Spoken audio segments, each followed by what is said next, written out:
Hello, my dear friends. You're in the Military Summary channel, and today we will discuss the situation in Ukraine on the 4th of July of 2025. Today we have lots of very interesting updates, so let's start. And during this video, we're going to discuss several statements that were made by the US authorities. Especially, we're going to talk about the Minister of Defense, Pete Hegseth. He suspended the military help to Ukraine by himself, by his own decision. Furthermore, we're going to talk about massive missile strike and drone strike that took place in Ukraine, just a few words, and we're going to discuss the situation on the ground. According to information we have, during the previous 24 hours, the Russians managed to improve their position significantly, especially in the Chasiv Yar direction and in the Konstantinovka area, and the Russians most likely changed their plans regarding the Sumy direction. So let's start. And let's talk about the Minister of Defense of the United States of America. So let's discuss the situation about him. The decision to suspend military aid to Ukraine was made by Pentagon Chief Hegseth alone. That was stated by NBC News. As reported by the TV channel, Hegseth decided to suspend some of the military aid supplies to Ukraine despite the conclusions of a number of high-ranking officers that continuing military aid to Ukraine does not threaten to reduce American arsenals to an unacceptable level. The decision to suspend supplies was unexpected for the State Department, congressmen, officials in Kiev and European allies, NBC News reports. And the Russians decided to use the situation immediately, and as we discussed in the previous video, the Russians launched a massive drone strike all over the entire city of Kiev. Lots of explosions were recorded. Another important statement: sanctions debate leaves White House without a stance. Trump's special envoy Steve Witkoff believes that U.S. should lift energy sanctions on Russia, but there is resistance within the administration, writes Politico. And once again, another important statement made by the President of the United States of America. Trump says he's not happy and didn't make any progress in today's phone call with Putin. You know that this is a very important statement made by the President of the United States of America, and the Russians reacted to the statement immediately. The Russians are saying that they're following Donald Trump. Moscow is closely monitoring all of Trump's statements on Ukraine. The Kremlin takes all of U.S. President Donald Trump's statements seriously, including his words about the lack of progress in the Ukrainian conflict, spokesman Dmitry Peskov. He recalled that Russian President Vladimir Putin, during yesterday's conversation with Trump, reiterated Moscow's position. Russia remains committed to achieving the goals of the special military operation, preferably through diplomatic means. So what does it mean? What does this situation mean? Telling the truth, it seems that the Russian Federation are trying to control everything that the United States of America authorities are doing. And the Russians, as I understand and as I see, are just trying to be on the safe side, and they want to be 100% sure that Donald Trump, that neither Donald Trump nor anybody from the US authorities are playing games with the Russian Federation and with Putin himself. So the Russians want to be sure that the United States of America are going to follow everything they stated in the past and everything that was already agreed between Russia and the United States of America. And most likely only then the Russians will accept some probably compromise regarding the situation in Ukraine. Now let's discuss Ukraine, and first let's talk once again about massive drone attack that took place during the previous night. Lots of explosions were recorded, and we have another record or anti-record because the Russians used the biggest number of drones ever since the beginning of the special military operation. More than 500 drones were used by the Russians to attack the western and the southwestern part of the city of Kiev, the capital of Ukraine. And this photo you may have already seen. During the day, we see a very huge black smoke screen above the city of Kiev. The Ukrainian authorities ask civilians not to go to the streets without, let's say, a necessity. The situation is very difficult, and the most important is that the Russians are not going to stop. They're planning to continue their attacks in the city of Kiev. But you know that the Russians, for example, today explained the reason why they attacked the city of Kiev with this number of drones and something like this. And the reason of this is that Ukrainians yesterday attacked the city of Donetsk. I would like to remind you that yesterday the Ukrainians carried out massive missile and drone strike, missile probably attack in the city of Donetsk. There were lots of explosions recorded. There were losses among civilians, and the Russians are saying that this is the reason why the Russians decided to attack the city of Kiev today. Furthermore, we got reports that Ukrainians attacked the settlement of Makiivka. We have lots of videos of explosions and many other data. Once again, the Ukrainians began using their ballistic missiles of their own production. Most likely, the Ukrainians received some supply and support from the Western countries, some technologies, and they began using. I would like to remind you that after the fall of Avdiivka, we haven't seen even a single attack in the direction of the city of Donetsk, and now we see that Ukrainians began everything from the beginning. Now they have technologies, now they have missiles of their own production, and now they have possibilities to attack this city once again, causing damage and losses among civilians. And the Russians are saying that if Ukrainians do this, if Ukrainians continue bombing the city of Donetsk, the Russians will not count drones to attack the city of Kiev. And today the Russians proved everything they said that. So let's see what is going to be next. But once again, before we started making this video, we started receiving reports that the Russians have already launched drones in the direction of the city of Kiev, and most likely this upcoming night between the 4th and the 5th of July is going to be very difficult for the capital of Ukraine. Now let's discuss the situation on the ground. We have lots of very interesting updates. And first let's talk about the Sumy direction, where according to my understanding of the situation, the Russians changed their original plan. I would like to remind you that according to different sources, according to many military experts, the Russians were planning to attack and to move in the direction of the city of Sumy.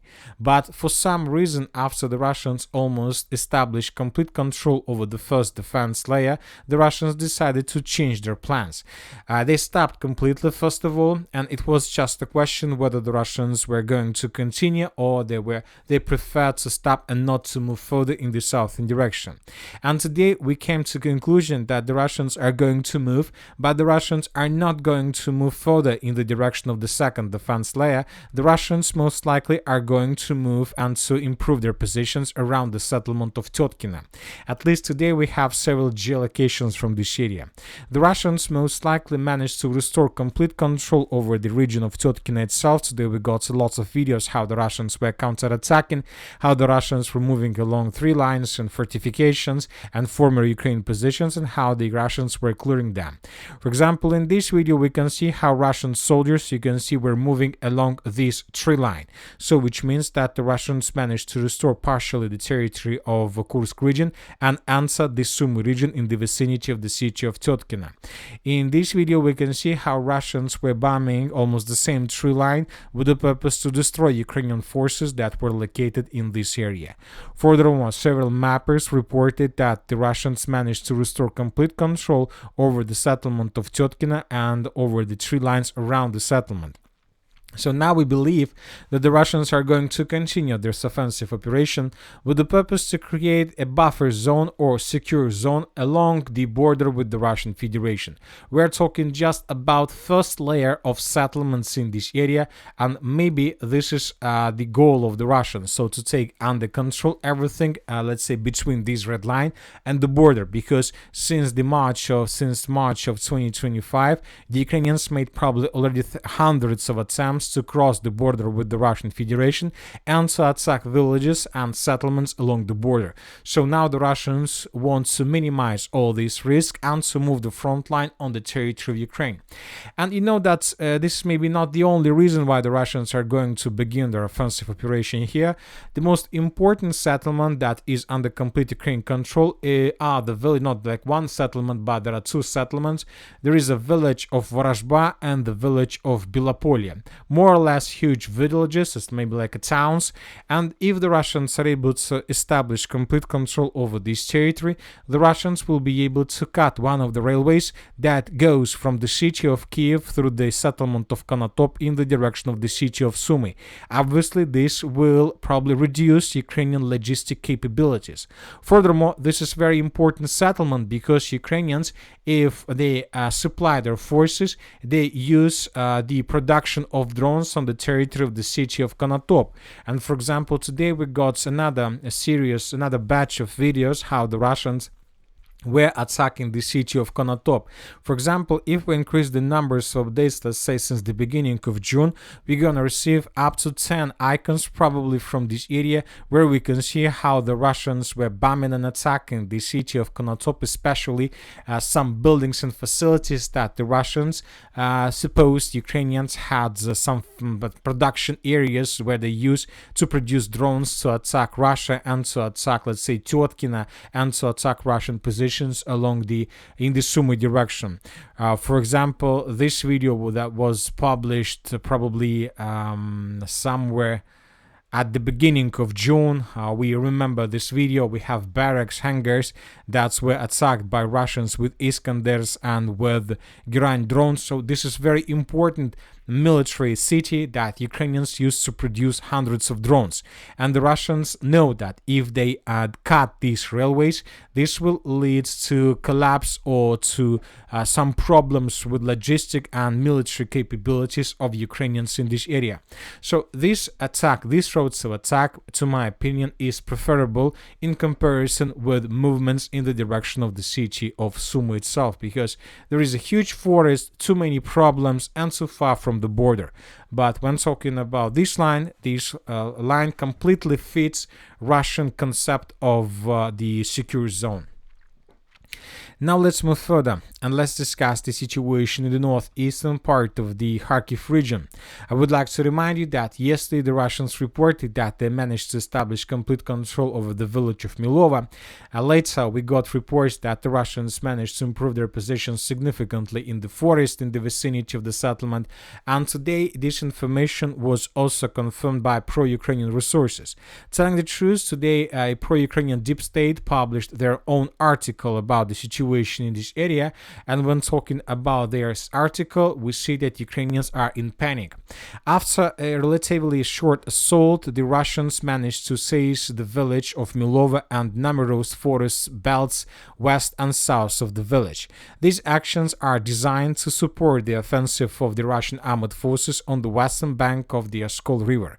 It is likely that an attack on Balagivka and or Adradno will be expected in the coming days to increase the area of attack along the Oskol River.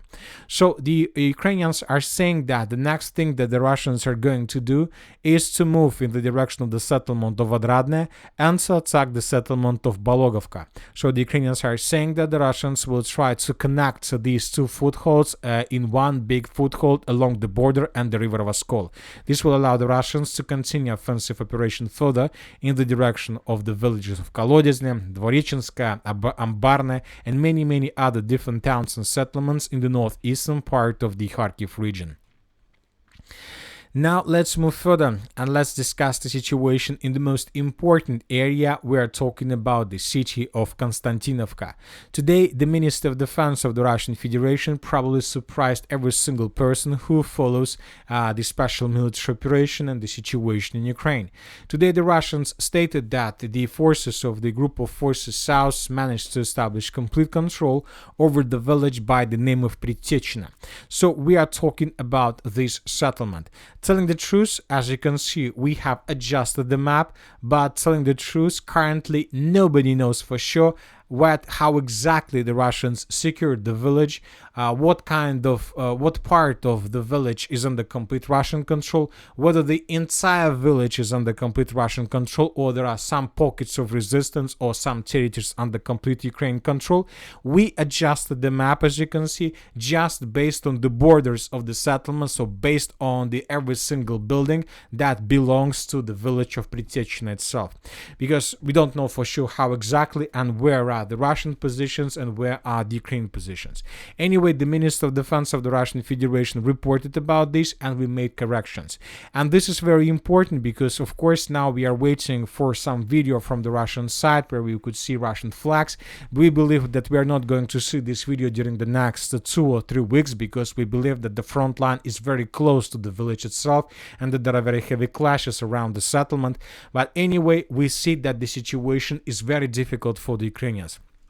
The thing is that Ukrainians have several defense layers in this area. For example, this is the first defense layer. This is, for example, the second defense layer.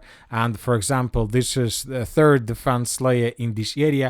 And all these defense layers were designed to stop Russian offensive, let's say, from the eastern direction, if the Russians prefer to attack this way. And to stop all these defense layers were designed to stop Russian offensive if they decide to attack, let's say, from the city of Terets in the northwestern direction. But all these defense layers weren't designed to repel Russian attacks if the Russians begin their offensive operation from the north in the southern area. Which means that if the information about the settlement of Pritiechna is correct, if the Russians indeed manage to establish complete control over this territory, this means that Ukrainians have no chances to control this territory, and most likely during the upcoming days the Ukrainians would be forced to fall back from this area. Otherwise, the Ukrainians would be caught in cauldron, because I don't think that this is going to be a very huge problem if the Russians decide to attack in the southern direction and if the Russians establish complete control over this defense layer. If Russians do this, Ukrainians would be caught in cauldron immediately in this pocket. I would like to remind you that currently the Russians also attacked or tried to increase their pressure along the railways from the city or from the village of Delievka, and currently there are already very heavy clashes for the village of Belaya Gora. And most likely during the upcoming week the Ukrainians would be forced to fall back from this area in the direction of the city of Konstantinovka, and then the Russians would be able from their side to maintain the line like this. And this will lead also to complete collapse of Ukrainian positions along the river of Kryvyi Tarets and the railways between the settlement of Novgorodska and the city of Konstantinovka. So with the fall of Pritiechna, very likely that the entire southern defense line will collapse automatically. We're talking about this pocket, we're talking about everything to the south of the Kliban-Bykskaya water reservoir. So all these territories might fall in Russian hands in the very near future. And telling the truth, it is very even difficult to understand whether the Ukrainians would be able to stabilize the situation after these layers collapses. Furthermore, we are keeping in our mind that the Russians are about to finish the battle for the city of Chasiv Yar.